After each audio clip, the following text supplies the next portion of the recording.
Hello दोस्तों, स्वागत है आप सभी का फिर से एक बार ओपन लाइव स्टडी में। तो दोस्तों बात करने वाले हैं आज हम लोग सेट नंबर 17 की। तो हम लोग ऑलरेडी 16 सेट कर चुके हैं, जिसका लिंक आपको डिस्क्रिप्शन बॉक्स ऊपर आई बटन दोनों जगह मिल जाएगा। प्लेलिस्ट भी बना दी गए हैं सारे वीडियो को, आप वहाँ से भी पूरा कवर कर सकते हैं। तो यह क्लास आपको रोजाना 12 बजे लगता है, ठीक है। ये लाइव चलता है। साथ ही आपको बिहार पुलिस कांस्टेबल के जो आगामी एग्जाम 14 मार्च और 21 मार्च को होने वाले उसी टारगेट बैच हम लोग लेकर चल रहे हैं, जो कि 2021 में होने वाली है, ठीक है। तो बात कर लेते हैं यहाँ पे इस वीडियो को। तो ये हिस्ट्री के लास्ट चैप्टर नहीं रहेगा, यहाँ से 2 और चैप्टर बनेंगे, जिसके उपरांत ही सारे हिस्ट्री के कंप्लीटली पूरे इंपॉर्टेंट क्वेश्चंस खत्म हो जाएंगे। फिर आगे देखते हैं कि क्या कर स्टार्ट करना है। तो बात कर लेते हैं इस वीडियो की। तो फटाफट सभी यहाँ पे वीडियो को पॉज कीजिएगा और धीरे धीरे आप इसको सारे क्वेश्चन को करके तब आगे बढ़िएगा। वीडियो को लास्ट तक बनिए देखिएगा, ताकि आपको सारे कुछ समझ में आ जाए। अगर भगा कर देखिए तो कुछ समझ में नहीं आएगा। ध्यान दीजिएगा, यहाँ पे क्वेश्चन जो भी लगेंगे उसको पॉज करके पहले आंसर कीजिए, फिर नीचे बढ़िए। वीडियो को शेयर कर दीजिए अपने दोस्तों के। लास्ट में अगर पसंद आए तो लाइक कीजिएगा, नहीं तो डिसलाइक करके चले जाइएगा।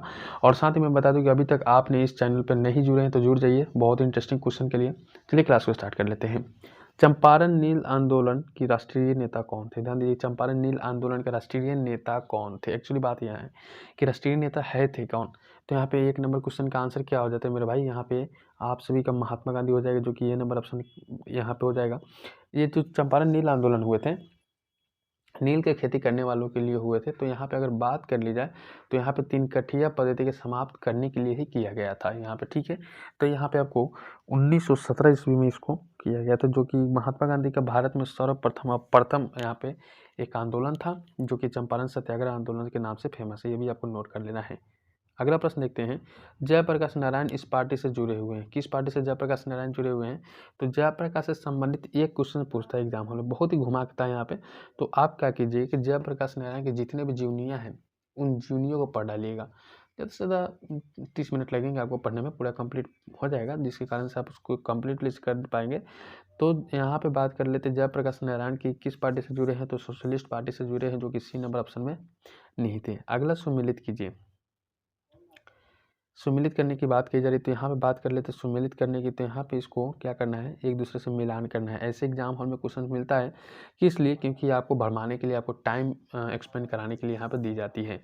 तो मेरे भाई इसको क्या करना है, सबसे पहले इसको मिलाना है। तो यहाँ पे हो जाएगा, ठीक है, क्या कि बारदोली जो होते हैं, बारदोली जो कहाँ हुआ था, तो बारदोली सभी को पता है कि बारदोली गुजरात में हुए थे। ये भी आपको 1 से 2 हो जाएगा, ठीक है, ये नोट कर लीजिएगा। साथ ही बात कर लेते हैं चौरा चौरी। ध्यान दीजिए, चौरा चौरी कहाँ हुआ? तो चौरा चौरी उत्तराखंड में हुआ था, ठीक है। यहाँ पे आपको उत्तराखंड होती है। येरवादा, येरवादा कहाँ हुआ था? महाराष्ट्र में। और यहाँ पे नोआखाली सभी को पता है कि पश्चिम बंगाल में नोआखाली पर्व मनाया जाता है। यहाँ से आपको बिल्कुल देख लेते हैं क्या क्या क्या क्या, यहाँ पे सी नंबर ऑप्शन बिल्कुल करेक्ट सही हो जाते हैं। बहुत बढ़िया। नेक्स्ट देखते हैं यहाँ पे चंद्रगुप्त बसदी मंदिर स्थित है। चंद्रगुप्त बसदी मंदिर, यहाँ पे बात कर लेते हैं। कोई भी डाउट, कोई भी एनी हेडिटेशन है आपके पास, तो आप नीचे डिस्क्रिप्शन बॉक्स में लिंक दिया गया है टेलीग्राम ग्रुप का, ज्वाइन कर सकते हैं और वहाँ पे कमेंट कर सकते हैं। कमेंट बॉक्स पूरा खुला हुआ है, ओपनली है। आप कोई भी अगर दिक्कत, कहीं भी समस्या कोई भी आ रही है, तो आप प्लीज़ कमेंट जरूर कीजिएगा। एक कमेंट आपका, ठीक है, हमारे लिए बहुत महत्वपूर्ण रखता है। चंद्रगुप्त बसदी मंदिर कहाँ पे स्थित है? तो 4th नंबर प्रश्न का आंसर निकल के आ जाएगा श्रवण बेलागोला में। श्रवण बेलागोला एक मेला होता है, ये नंबर ऑप्शन बिल्कुल करेक्ट हो जाता है यहाँ से। अगला प्रश्न देखते हैं। यहाँ पे क्वेश्चन यहाँ पे कह रहा है कि कथा सरित सागर में उल्लेख है कि महेंद्रादित्य के पुत्र विक्रमादित्य ने हुनों को परास्त किया था। वो विक्रमादित्य कौन था? वो विक्रमादित्य कौन था? तो 5 नंबर प्रश्न का आंसर क्या हो जाएगा? 5 नंबर प्रश्न का आंसर निकल के आ जाएगा सभी के Skandagupta Vikramaditya. D number option बिल्कुल करेक्ट हो जाएगा। स्कंदगुप्त विक्रमादित्य बिल्कुल डी नंबर ऑप्शन बिल्कुल करेक्ट हो जाते हैं। नेक्स्ट प्रश्न यहाँ पे रखा गया है सभी के लिए। क्वेश्चन है शहबाजगढ़ी का अशोक का सप्तम शिलालेख किस लिपि में उत्कीर्ण हुआ है, यानी कि लिखा गया है?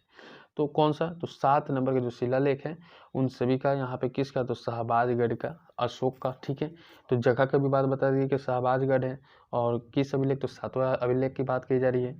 किस लिखा भाषा में लिखा गया ये पूछा जा रहा है। तो सब कुछ बता दिए, तो खरोष्ठी लिपि कर दीजिएगा, सिंपल यहाँ से हो जाएगा, ठीक है। बहुत अच्छा। नेक्स्ट देखते हैं। अगला प्रश्न रखा गया है त्रिकोणात्मक संघर्ष में मुख्य रूप से भागीदार कौन है? त्रिकोणात्मक संघर्ष में मुख्य रूप से भागीदार कौन है? तो यहाँ पे त्रिकोणात्मक जो दिए गए हैं इसके बारे में थोड़ा सा जान लेते हैं। तो सबसे पहले त्रिकोणात्मक त्रिओर से घिरे हुए बात की जाती है, तो 6 नंबर प्रश्न का आंसर निकल के जाता है सब प्रतिहार पाल राष्ट्रकूट। प्रतिहार पाल राष्ट्रकूट, ये नंबर ऑप्शन बिल्कुल सही हो जाते हैं। यहाँ से ये नोट कर लीजिएगा, ठीक है, जो भी क्वेश्चन पूछते हैं इंटरेस्टिंग है। महबूब गजनी किस वंश का शासक था? ठीक है, महबूब जो गजनी थे किस वंश के शासक थे? सबसे पहले बात कर लेते हैं महबूब गजनी आपको यामनी वंश के शासक थे, ये भी आपको नोट कर देना है। ये बी नंबर ऑप्शन आपका बिल्कुल सही दिएगा, ठीक है, यामनी वंश के शासक होते हैं, ठीक है। और इनका वर्ष जब 27 वर्ष के जब अवस्था में थे तो 998 ईस्वी में ही गद्दी पर बैठ दिए गए थे। पूछेगा कि इनको गद्दी कब मिल गए थे? तो 998 ईस्वी, ठीक है, 998 ईस्वी में इन्होंने गद्दी पर बैठा दिया गया था, ठीक है।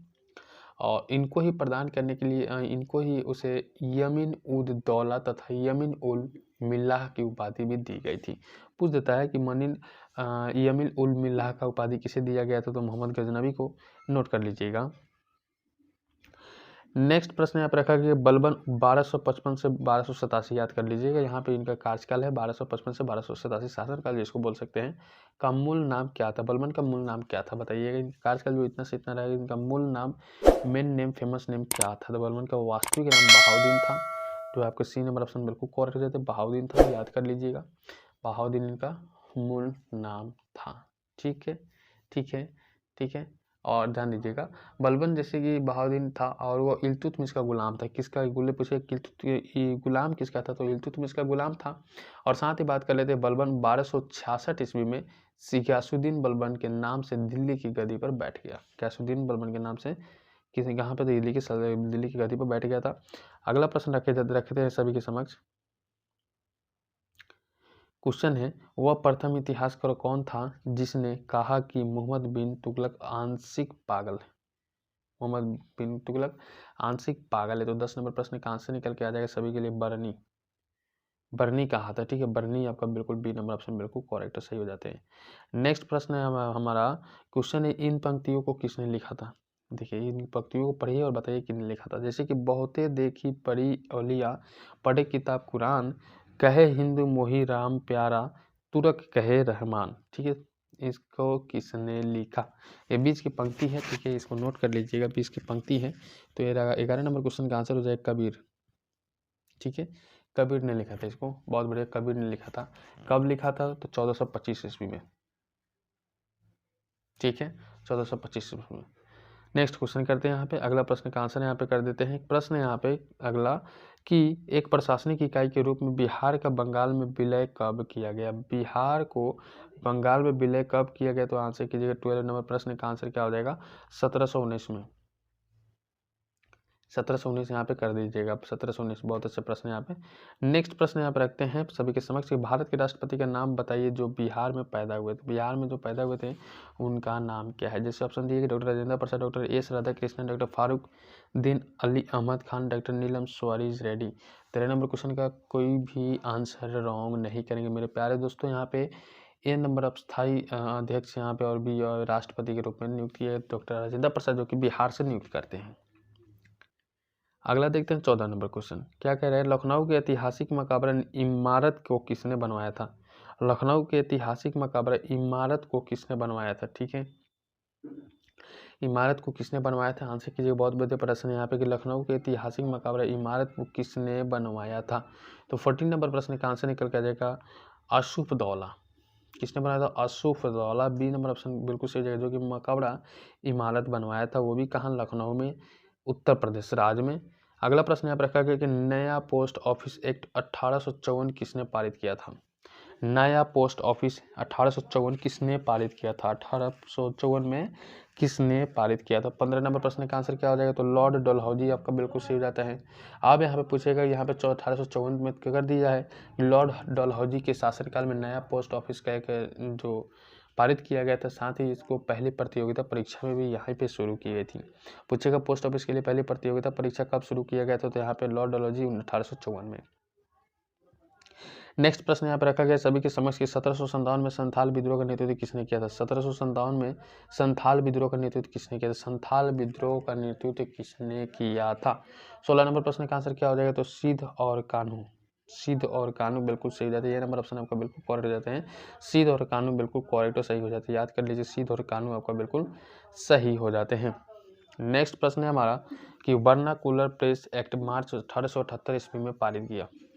वर्नाकुलर प्रेस एक्ट मार्च 1878 ईस्वी में पारित किया था। वर्नाकुलर प्रेस एक्ट मार्च 1878 में पारित किया गया था। तो 17 नंबर प्रश्न का आंसर क्या हो जाता है? तो यहाँ पे आंसर कीजिएगा Lord Lytton, B number option बिल्कुल करेक्ट हो जाएगा। लॉर्ड लीटन आपका बिल्कुल सही है। 17 नंबर प्रश्न का लॉर्ड लीटन बिल्कुल सही हो जाएगा। यहाँ पे आपको मार्च 1878 यहाँ पे डेट भी याद मेंशन कर दिया गया है, जिसको आप नोट कर लीजिएगा।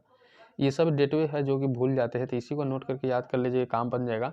मौर्यकालीन हिनहान गुफाएं स्थित है। मौर्यकालीन हिनहान गुफाएं स्थित है, क्या हो जाएगा? मौर्यकालीन हिनहान गुफाएं क्या स्थित है? तो आंसर कीजिएगा। 18 नंबर प्रश्न का आंसर क्या हो जाता है? 18 नंबर प्रश्न का आंसर हो जाएगा राजगीर पहाड़ी पर, क्या हो जाएगा? राजगीर पहाड़ी पे, यहाँ पे बी नंबर ऑप्शन आपका बिल्कुल सही हो जाएगा। मौर्यकालीन हिनहान गुफाएं जो स्थित है राजगीर के पहाड़ी पर स्थित है। यहाँ पर 18 नंबर प्रश्न का क्या हो जाता है? बी नंबर ऑप्शन बिल्कुल करेक्ट सही हो जाते हैं। अगला प्रश्न का आंसर करते हैं। यहाँ पे नेक्स्ट प्रश्न सभी के समक्ष लग चुका है, क्वेश्चन का आंसर कीजिएगा, ठीक है।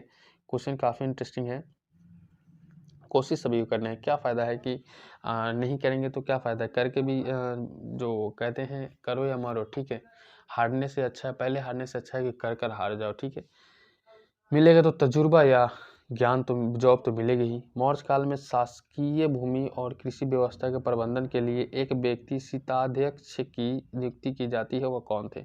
सीताध्यक्ष की नियुक्ति की जाती है, वो कौन थे? तो यहाँ पे 19 नंबर प्रश्न की सीधा आंसर निकल के आ जाएगा सभी के समक्ष। यहाँ पे राजकीय कर्मचारी, क्या होते हैं? राजकीय कर्मचारी, जो कि सीताध्यक्ष के रूप में नियुक्त किया जाता है।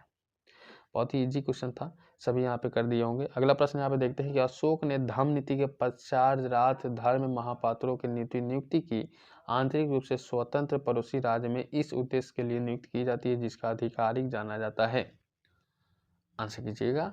अशोक ने धम्म नीति के पश्चात धम्म महापात्रों की नियुक्ति की आंतरिक रूप से स्वतंत्र पड़ोसी राज्यों में इस उद्देश्य के लिए नियुक्त की जाती है, जो कि 20 नंबर प्रश्न का आंसर किया जाएगा धम्म महामात्र। धम्म महामात्र ए नंबर ऑप्शन बिल्कुल करेक्ट है। धम्म महामात्र बिल्कुल सही हो जाते हैं, बहुत बढ़िया यहाँ पे, ठीक है। अगला बात कर लेते हैं। अगला प्रश्न क्या था? अगला प्रश्न क्या हो जाता है? अगला प्रश्न यहाँ पे बात करें 21 नंबर क्वेश्चन की। तृतीय बौद्ध संगति के अध्यक्ष स्थविर मुगली पुत्र तीस ने एक पुस्तक लिखी जिसका शीर्षक क्या था? जिसका शीर्षक क्या था? आंसर कीजिए, बहुत बढ़िया प्रश्न यहाँ पे। तृतीयक बौद्ध संगति, याद कीजिए, तृतीयक बौद्ध संगति, यहाँ पे अर्थ स्थाविर मुगल पुत्र तीस ने एक पुस्तक लिखी थी, जो शीर्षक का नाम क्या था? 21 नंबर प्रश्न का आंसर क्या हो जाता है? तो यहाँ पे आंसर कीजिएगा कथा वस्तु, आपका डी नंबर ऑप्शन बिल्कुल करेक्ट जाता है। कथा वस्तु बिल्कुल सही जाएगा। हमने आपसे पहले कहा था कि महावीर, जैन और बौद्ध धर्म, इन तीनों धर्म को याद कर लीजिएगा। यहाँ से क्वेश्चन पूछते हैं, बाद में भूलिएगा तो बहुत मुश्किल हो जाएगी कि सारे कुछ बताने के बाद भी आप नहीं कर पाए। बिहार में चंपारण सत्याग्रह के लिए महात्मा गांधी को किसने आमंत्रित किया था? बहुत बढ़िया क्वेश्चन, बहुत ही बढ़िया क्वेश्चन। ये सभी जानते हैं कि बिहार क्या भारत में महात्मा गांधी के सर्वप्रथम ये आंदोलन है चंपारण सत्याग्रह आंदोलन। तो इन्होंने जब मुजफ्फरपुर में आए थे तो यहाँ से बुलाकर यहाँ पे चंपारण तक लाने में किसका सहायकपूर्ण हाथ था? तो आपके डॉक्टर राजकुमार शुक्ल का बहुत बड़ा योगदान था इसमें। राजकुमार शुक्ल का बहुत बड़ा योगदान था, इन्होंने ही महात्मा गांधी को बुलाकर लाया था चंपारण में सत्याग्रह आंदोलन करने के लिए। बिहार में रोहतास के किले का निर्माण किसने करवाया था? आंसर कीजिएगा। बिहार में रोहतास के किले का निर्माण किसने करवाया था? 23 नंबर प्रश्न का आंसर कीजिएगा शेरशाह ने। शेरशाह ने क्या किया था कि बिहार में रोहतास, जो रोहतास का किला होता है, उनका निर्माण करवाया था शेरशाह ने। और यहाँ पे बात कर लेते हैं शेरशाह किसके थे? कनौज तथा स्थान शेरसूर नामक नगर भी बसाया। शेरसूर नामक नगर किसने बसाया? तो शेरशाह ने बसाया था, ये भी आपको याद कर लीजिएगा। नेक्स्ट प्रश्न है हमारा कि चौरी चौरा किसके लिए विख्यात है? चौरी चौरा जो हत्याकांड हुआ था ना, किसके लिए विख्यात है? तो मेरे भाई, इस प्रश्न का आंसर आप सभी को मैं पहले भी बता चुका हूँ यहाँ पे आपका, कि स्वतंत्र संग्राम की शुरुआत करने के लिए बी नंबर ऑप्शन आपका चौरी चौरा हत्याकांड 2022 में किया, 1922 में किया गया था, 1922 में, ठीक है। यहाँ पे नोट कर लीजिएगा। नेक्स्ट प्रश्न यहाँ पे रखा गया सभी के समक्ष। क्वेश्चन है कि बम्बई में हुए 1904 के कांग्रेस अधिवेशन की अध्यक्षता किसने की? बम्बई में हुए 1904 के कांग्रेस अधिवेशन की अध्यक्षता किसने की थी? तो 25 नंबर प्रश्न का आंसर कर दीजिएगा sir Henry cotton. Sir Henry cotton आपका डी नंबर ऑप्शन बिल्कुल करेक्ट हो जाता है। सर हेनरी कॉटन आपका बिल्कुल डी नंबर ऑप्शन बिल्कुल करेक्ट हो जाता है। सर हेनरी कॉटन बिल्कुल डी नंबर ऑप्शन बिल्कुल करेक्ट हो जाते हैं, ठीक है। यहाँ से 25 नंबर प्रश्न का डी नंबर ऑप्शन बिल्कुल करेक्ट है। यहाँ से आपको ईस्वी भी याद होगा, 1904 ईस्वी में और यहाँ पे ये भी याद हो कि कांग्रेस अधिवेशन की अध्यक्षता तो सन हेनरी कॉटन आपका बिल्कुल सही जाते हैं। यहाँ से आपका डी नंबर ऑप्शन बिल्कुल करेक्ट जाते हैं। तो आज के लिए बस 25 क्वेश्चन ही था। तो ये आपको बहुत ही इंटरेस्टिंग और अच्छा लगा होगा सभी को, तो वीडियो लाइक ज़रूर कीजिएगा और प्लीज़ आप जाते जाते इस वीडियो को अपने दोस्तों तक शेयर ज़रूर कर दीजिएगा। ठीक है, शेयर करना ना भूलिएगा। और इस चैनल पे आप पहली बार आए हैं तो चैनल को सब्सक्राइब कर लीजिएगा और बेल आइकन को ऑल में जाकर प्रेस कर लीजिए, ताकि घंटी का जो ऑल में प्रेस हो जाता है कि नोटिफिकेशन में जो भी लेकर आप वीडियो उसका नोटिफिकेशन आपको बराबर मिलता रहे। और हाँ, अभी तक आपने टेलीग्राम ग्रुप ज्वाइन नहीं किए तो कर लीजिए। यहाँ पर जाकर टेलीग्राम ग्रुप पे ये सर्च कर लीजिएगा ओपन लाइव स्टडी PDF करके, जिस तरह लिखा है उस तरह लिख के सर्च कर लीजिएगा, आपको PDF में ज्वाइन कर लीजिए, ताकि जो भी नोटिफिकेशन है, जो भी कुछ मैं आपको PDF प्रोवाइड करता हूँ, सारा कुछ आपको यहाँ पर देखने को मिल जाए। तो चलिए फिर मिलते हैं अगले वीडियो में एक नए टॉपिक के साथ। तब तक goodbye, best of luck, जय हिंद सभी साथियों को।